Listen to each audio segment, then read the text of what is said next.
4-2-3-1, the most overused formation in Football Manager. Your dad uses it, Pep Guardiola uses it, and your FM Save most definitely has used it at some time. But I decided to mess around with it and put my own things into the OK post that did not sound right. And in my first season, I took it out because side chick, no, I'm not talking about Shakira, but I'm talking about FC Andorra, where I got them promoted for the first time in their history to La Liga. This tactic shouldn't definitely not be working when you look at it at first glance, but somehow it actually does.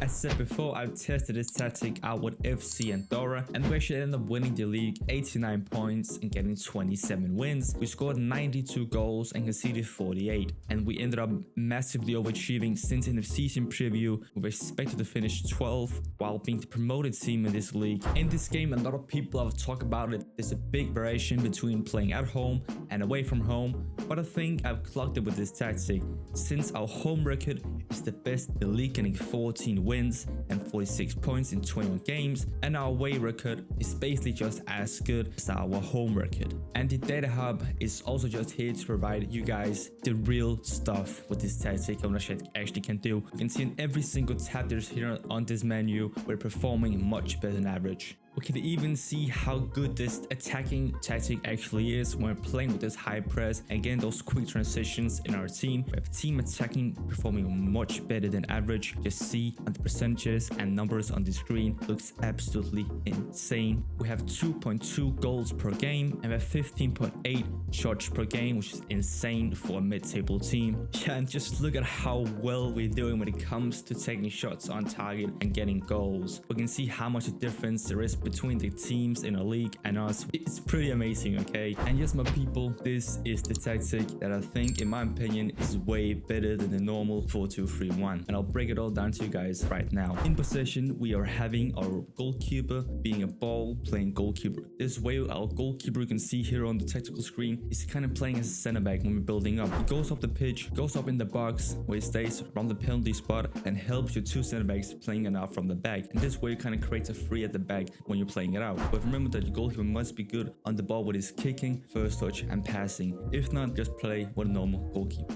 Next up, we have our two central defenders. They're also being played at a ball playing center backs, so we can actually play out from the back, which is very modern in today's football. You don't got any play instructions for both your center backs and goalkeepers. You just keep it on default. For your left and right back, we are playing with them on wing backs, because since we're not using wingers in this formation, they can go up the pitch and beat those wingers that we actually need when we're attacking. I've tried to play them as fullbacks, but the thing I noticed is that when you're playing on fullback, your left and right back doesn't go that high up the pitch than when you're playing with wingbacks. And this way, and I'm going to show it to you guys right now, you want your wingback to stay wide on the pitch. This way you can stretch out the play when you're playing out from the back, going forward, having your opponent's wingers or left and right back marking your fullbacks, and this way create space and gaps in the opponent's backline. You also want them to shoot less often. We don't want to see our fullbacks taking shots from unnecessary places. We just want them to pass the ball into the box, and that's why we have cross from byline. Crossing from the byline is very, very effective and has been in so many years in Football Manager. It's actually insane. And the thing about this is when your wingbacks is going forward in attack, instead of just passing the ball into the box where they are in the position, they actually go down to the byline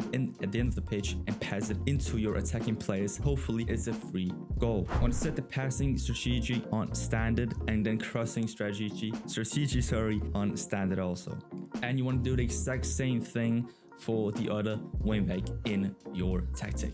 When it comes to the midfield part, we only have two players. We have our two defensive midfielders. For the better defensive midfielder has better strength, aggression, and positioning and marking and all that. Just very good defensive attributes. You want them to be on a defensive midfielder. This way just sits in the pitch and just be your regular defensive midfielder. Don't go too far on the pitch like some other roles. Just stay there, being very central in your defensive midfield. And the only thing you want to turn on for this player is the shoot less often. Again, we don't want to see our players taking unnecessary shots when they can be playing the ball instead. For the better, maybe more creative defensive midfielder, we want to have a deep line playmaker.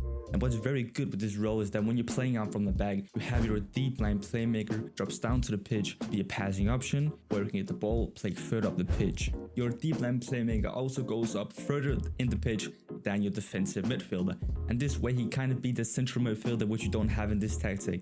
So it's very nice. But the key attributes for the deep line playmaker is for him to have good possession and passing vision if you want to hit those through balls to attacking players. And yeah, and also just good overall defensive attributes since he is a defensive midfielder. Moving further up the pitch to our attacking players where all the fun things is happening, we have our 3 attacking midfielders. We have the central attacking midfielder being an advanced playmaker. You could also put him on as a free role, but in free role he's more creative further on the pitch, which also can see on the screen. Basically just moves around the pitch wherever he wants, so you don't have him to stay central and find space between lines like your advanced playmaker actually will do. So that's why we went with advanced playmaker. The only instruction we have to put him in is shoot less often, and the key attributes for your advanced playmaker is him to have good technical attributes while having good vision and off the ball. And now comes the key thing about this tactic. Instead of us playing with wingers in this formation, we are playing with 2 attacking midfielders. When it comes to the attacking midfielder play instructions for both of them, and then you want their attacking with being a move into channels. When you're having a move into channels, this way they find the space that your wingbacks is creating when they're tracking the opponent's fullbacks out of position, and then they can run into those spaces, receive the ball, take a shot on target, or pass it to your striker. And also break it down to you guys later in the video why we're playing with move to channels. For your forward runs, put it on make more runs. This way we're kind of stressing the opponent's backline a bit, moving them around or out of position, and this way we can create more opportunities for our own sake and get those goals. That's the 2 instructions you want to keep on both your attacking midfielders.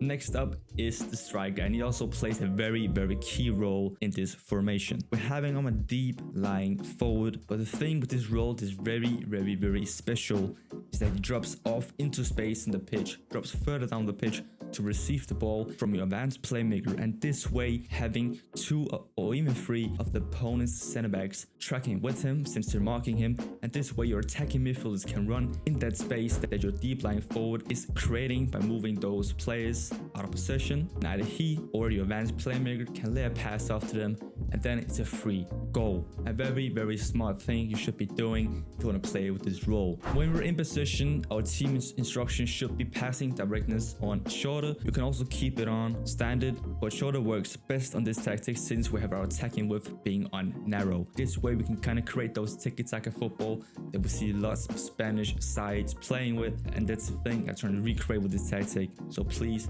have it on narrow. For the tempo, we want to have it on higher, not much higher. Attacking transitions on counter attack, and the next thing comes to create a freedom, put on more expressive. We can also see it describes the more expressive, which will allow more creative players the freedom to play their game with additional visions and flair outside the confines of a team's tactical setup, including the freedom to roam from their position.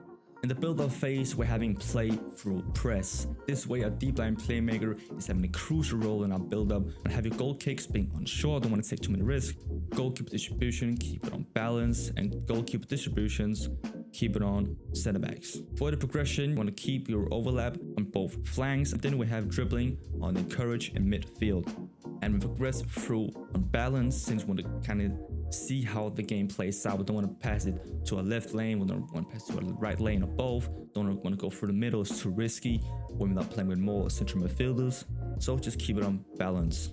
And the next key things now comes, which is pass reception, put it on pass into space. This way, when one of our players is having the ball in midfield in the progression phase, they are passing the ball into the spaces that your wingback is creating for your attacking midfielders to run into, and this way we can get a lot of through balls to those players. So remember to put it on, very crucial. For the final third phase, you have your dribbling, put it on encourage also. Want to see our more attacking players, our wingbacks, our striker to dribble more around, confusing the opponent, using skills, beat their man 1-on-1, and then take a shot off or pass it into the box. Patience, you want to work the ball into box. You can also keep it on standard, but I normally prefer when I make a tactic to put it on work ball into box. This way we can have our wingbacks, we can have our advanced playmaker pass the ball into the box when attacking midfielders is making a run, or when our wingbacks is out on the wings, pass the ball into the box from the byline to our 4 attacking players. When have your shots from distance, keep it on discourage. Then we have crossing style being on low crosses.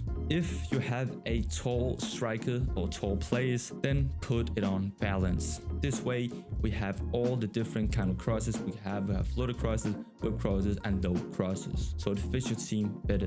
When it comes to the out of possession formation in the tactic, this is how we're lining up. We are lining up in a 4-3-3 when we're playing out of possession. In goal, we have our goalkeeper being a sweeper keeper. The reason we're putting him on this role is because he has good one-on-ones, reflexes, and rushing out tendency.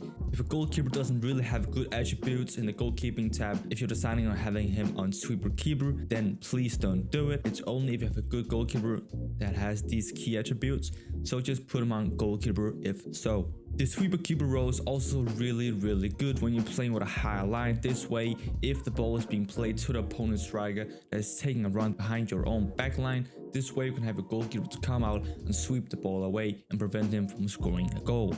Our backline is very simple when it comes to the player roles. We just have our 2 central defenders being on center backs. Nothing much really there. Don't want to go into deeper details. For left and right back, we're playing on full backs. And you want to have your left and right back be on tackle harder, but only if they have a 12+ in tackling. If so, then don't do it. By keeping our backline on very simple player roles and not pressing options, this way we create a more balanced and more compact backline to actually break down. For defensive midfielders, it's very simple. You just want to have them on defensive midfielder. And for the player instructions, we just want to have them on trigger press more often on both of them. But again, remember what I told you guys before. If your defensive players has less than 12 in tackling, then you want to have them on tackling just being on standard. When you're out of possession with 2 defensive midfielders, what they do is that they sit in the box and mark their opponent's attacking players, and this way we can prevent those cutbacks and them scoring way easily. And above our 2 defensive midfielders, we have our central midfielder. Our central midfielder is our advanced playmaker, which just drops down to be a pressing central midfield out of possession. This way, just pressing the opponents in midfield so we don't get that open spaces in midfield and prevent that and have a good compact midfield. If you just decide him to play up here as an attacking midfielder when you're out of possession, you leave a huge gap in your midfield, which you don't want to do. And he also sits just right outside the box when you're defending and trying to prevent those players being outside of the box, taking shots on your goalkeeper, and maybe sometimes they can go in. And it's exactly the same thing when we're playing out of possession, when we have our attacking midfielders breaking into different parts. We have our 2 attacking midfielders being on 2 wingers. Our left attacking midfielder goes out to be a left winger, and our right attacking midfielder goes out to be a right winger. And the reason we're just playing with a winger role as out of possession is because when we're out of possession, when I have our wingers to be on the wings and marking the opponent's left back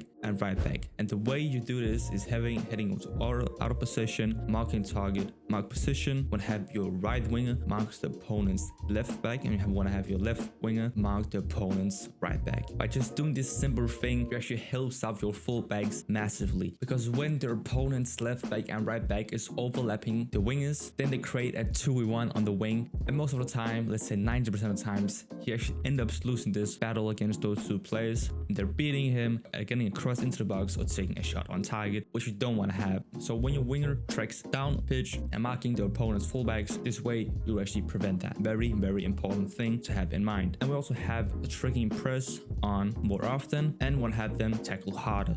For your striker is also very simple. You just want to have him on central outlet center forward. This way he stays higher on the pitch and he's ready for counterattacks. Also want to have your striker on trigger press more often and tackle harder. And also get to you guys in a second why we're doing this. When it comes to out of possession team instructions, this is where the key things is in this tactic.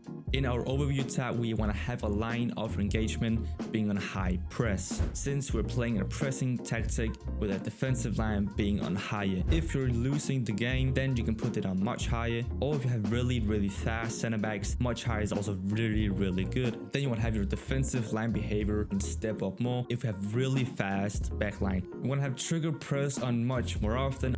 Defense positions, keep it on counter press, and tackling, just keep it on standard. For the low block, I have it on balance. For the mid block, have it on balance. And for the high press, we have our pressing trap on balance, but we have a short goalkeeper distribution. And by doing this, he prevents the opponent's goalkeeper and backline to play it outside from the back. And yes, my people, that's a tactic I've been rocking in with this FC Andorra save. I hope you found this video very helpful, and if you found this video helpful, I really hope you will leave a like on the video and subscribe to my channel, and then I'll see you guys in my next video.